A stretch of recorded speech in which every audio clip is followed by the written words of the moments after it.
कुलमान घिसिङलाई बर्खास्त गर्ने सरकारको निर्णयको विरोध गर्दै विपक्षी दलहरूद्वारा सदनमा अवरोध। विपक्षी दलका सांसदहरूले आफ्नो कुर्सीबाट उठेर विरोध जनाए। बीचमै संसद समिति स्थगित। विद्युत प्राधिकरणबाट कुलमान घिसिङलाई बर्खास्त गर्ने सरकारको निर्णय फिर्ता लिन नेकपा माओवादी केन्द्रको माग। सरकारद्वारा नेपालभित्र सामाजिक सञ्जाल सञ्चालन गर्न चाहने व्यक्ति, कम्पनी वा संस्थाले 1 महिनाभित्र सरकारी निकायमा दर्ता हुन सूचना जारी। 1 महिनाभित्र सूचीकृत हुन नआउने सामाजिक सञ्जाल प्लेटफर्म बन्द गराउन सकिने सूचनामा स्मरण। सामाजिक सञ्जालको प्रयोगलाई व्यवस्थित गर्ने निर्देशिका 2080 को व्यवस्थामा टेकेर सञ्चार तथा सूचना प्रविधि मन्त्रालयले आज सूचना निकाले।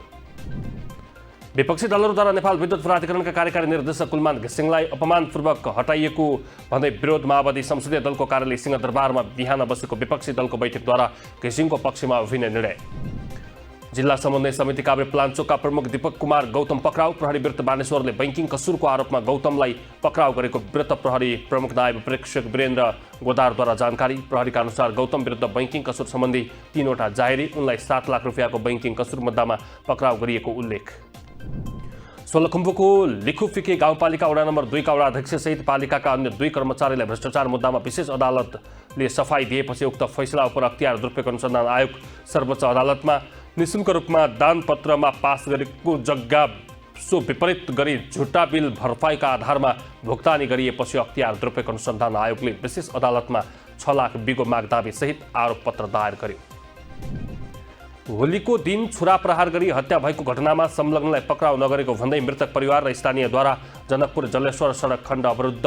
चैत 2 गते होली खेल्दा कुर्ता च्यातिएको न्युमा स्थानीय 21 वर्षीय धर्मेन्द्र महतोले पप्पू यादवका छोरा 15 वर्षीय आशुलाई घरबाट बोलाएर छुरा प्रहार गरी विभत्स हत्या। घटना लगतै धर्मेन्द्र पक्राउ परे पनि उनलाई छुरा दिने स्थानीय रामवरण महतोका छोरा राकेश महतोलाई आशुलाई घरबाट बोलाउन सहयोग गर्नेहरू भने अझै फरार। संविधान र गणतन्त्र पक्षधर विपक्षी दलहरूको बैठक जारी। बैठकमा गणतन्त्रको पक्षमा चैत 15 गते काठमाडौँमा गर्ने प्रदर्शन र सभा लगायतका विषयमा छलफल। बैठकमा सरकारका काम कारबाही र समसामयिक राजनीतिक विषयमा पनि छलफल। सरकारले नेपाल विद्युत प्राधिकरणको कार्यकारी निर्देशकको पदबाट हटाएको पत्र पाएपछि कुलमान घिसिङ आज अदालत जाने तयारीमा। 2078 साउन 25 गते दोस्रो कार्यकालका लागि प्राधिकरण प्रमुखमा नियुक्त गरिएका घिसिङको अवधि 2082 साउन 25 गते सकिँदै, तर कार्यकाल सकिनुभन्दा 4 महिना अघि नै चैत 11 गते बेलुका बसेको मन्त्री परिषद बैठकद्वारा घिसिङ पदमुक्त। श्रीलङ्काका लागि नेपालका राजदूत पूर्णबहादुर नेपालीद्वारा त्यहाँका राष्ट्रपति अनुराग कुमार दिशा नाइकी समक्ष ओहदाको प्रमाणपत्र प्रस्तुत। राष्ट्रपति कार्यालयमा आयोजित विशेष समारोहमा राजदूत नेपालीले आफ्नो ओहदाको प्रमाणपत्र प्रस्तुत गरेको कोलम्बो स्थित नेपाली राजदूतावासद्वारा जानकारी। चालु आर्थिक वर्षको दोस्रो चौमासिक अवधिसम्म मुलुकले 13 खर्ब 3 अर्ब 73 करोड 86 लाख बराबरको वैदेशिक व्यापार गर्दा 9 खर्ब 87 अर्ब 39 करोड 38 लाखको घाटा। भन्सार विभागले सार्वजनिक गरेको चालु आर्थिक वर्षको फागुन मसान्तसम्मको वैदेशिक व्यापारको तथ्याङ्क अनुसार पछिल्लो 8 महिनामा 11 खर्ब 45 अर्ब 56 करोड 62 लाख बराबरको वस्तु आयात, 1 खर्ब 58 अर्ब 17 करोड 24 लाख बराबरको निर्यात। काठमाडौँको त्रिचन्द्र क्याम्पसमा फेरि सोभिउ चुनाव स्थगित। 5 चैतमा चुनाव हुन नसकेपछि 13 गतेका लागि तोकिए पनि विद्यार्थीको तालाबन्दीका कारण स्थगित गरिएको निर्वाचन समितिद्वारा जानकारी। निर्वाचन आयोगले 3वटा राजनैतिक दल खारेज गर्ने, लगातार 3 वर्षसम्म लेखा परीक्षण प्रतिवेदन नबुझाउने र आयोगले तोकेको जरिवाना समेत नबुझाएका 3 राजनैतिक दल खारेजीको प्रक्रियामा। यसरी खारेज प्रक्रियामा जाने आम आदमी पार्टी नेपाल, राष्ट्रिय जनमुखी पार्टी लोकतान्त्रिक र नेपाल कम्युनिस्ट पार्टी लोकतान्त्रिक। आयोगका कानुन तथा राजनैतिक दल व्यवस्थापन महाशाखाका अनुसार सो बाहेक पछिल्लो 3 वर्षदेखि लेखा परीक्षण प्रतिवेदन नबुझाएका अन्य 5 लाई अन्तिम अवसर। नेपाल विद्युत प्राधिकरणका नवनियुक्त कार्यकारी निर्देशक हितेन्द्र देव साक्यले गरे पदभार ग्रहण। मंगलबार साँझ रत्नपार्क स्थित प्राधिकरणको मुख्यालयमा पुगेर साक्यले पदभार सम्हाले। विद्युत प्राधिकरणमा रहेको अराजकता अब हट्ने दाबी। गणतन्त्रको पक्ष र विपक्षमा काठमाडौँमा एकै दिन प्रदर्शन हुँदै चैत 15 मा समाजवादी मोर्चाले भ्रकुटी मण्डपमा प्रदर्शन गर्दै मेडिकल व्यवसायी दुर्गा परसाई नेतृत्वको राष्ट्रियता धर्म संस्कृति र नागरिक बचाउ महाअभियानले पनि त्यसै दिन 3 कुनेमा प्रदर्शन गर्ने। नवराज सुवेदी नेतृत्वको राज संस्था पुनर्स्थापनाका लागि संयुक्त जनआन्दोलन समितिले पनि प्रदर्शन गर्ने घोषणा। प्रदर्शन स्थल सार्वजनिक गरिएन। चैत 15 गते काठमाडौँमा आयोजित विरोध प्रदर्शनमा 1 लाख कार्यकर्ता तथा समर्थक आउने विपक्षी 4 दलीय समाजवादी मोर्चाको दाबी। पूर्व राजा ज्ञानेन्द्र शाहले जनताले लडेर ल्याएको संघीय लोकतान्त्रिक गणतन्त्र उल्ट्याउने षड्यन्त्र गरेकाले त्यस विरुद्ध बागमती प्रदेश तथा आसपासका जिल्लाबाट कार्यकर्ता र समर्थक उतार्न लागि मोर्चाको भनाई। कुन दलले कुन क्षेत्रको नेतृत्व गर्ने विषयमा केही दिनमा निर्णय हुँदै।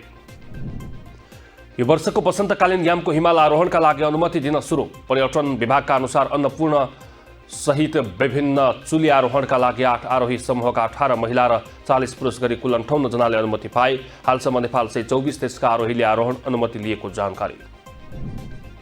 नेपाली बजारमा सुनको मूल्य सामान्य बढ्यो। आज सुनको मूल्य प्रति तोला 200 रुपियाँले बढेको नेपाल सुनचाँदी व्यवसाय महासंघद्वारा जानकारी।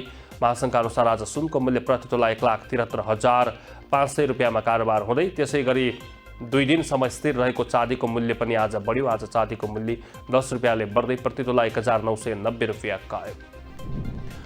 नेपालले पछिल्लो 8 महिनामा करिब 56 अर्ब बराबरको खानेतेल निर्यात गर्यो। विदेशबाट कच्चा पदार्थ आयात गर्ने र नेपालमा प्रशोधन गरी मूल्य वृद्धि गरेर खानेतेल बेच्दा निर्यात उल्लेख्य रूपमा बढ्यो। भन्सार विभागले सार्वजनिक गरेको चालु आर्थिक वर्षको फागुन मसान्तसम्मको वैदेशिक व्यापारको तथ्याङ्क अनुसार गत आर्थिक वर्षको सोही अवधिको तुलनामा यस वर्ष आयात 11.20 र निर्यात 57.20% बढ्यो।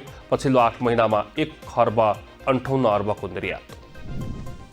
नेपाल राष्ट्र बैंकद्वारा आजका लागि विदेशी मुद्राको सतही दर निर्धारण। राष्ट्र बैंकका अनुसार बुधबार अमेरिकी डलर 1 को खरिद दर 136 रुपियाँ 92 पैसा र बिक्री दर 137 रुपियाँ 52 पैसा कायम। युरोपियन युरो 1 को खरिद दर 148 रुपियाँ 16 पैसा र बिक्री दर 148 रुपियाँ 81 पैसा। त्यस्तै युके पाउन्ड स्टर्लिङ 1 को खरिद दर 177 रुपियाँ 36 पैसा र बिक्री दर 178 रुपियाँ 14 पैसा। स्विस फ्र्याङ्क 1 को खरिद दर 155 रुपियाँ 27 पैसा र बिक्री दर 155 रुपियाँ 95 पैसा तोकियो।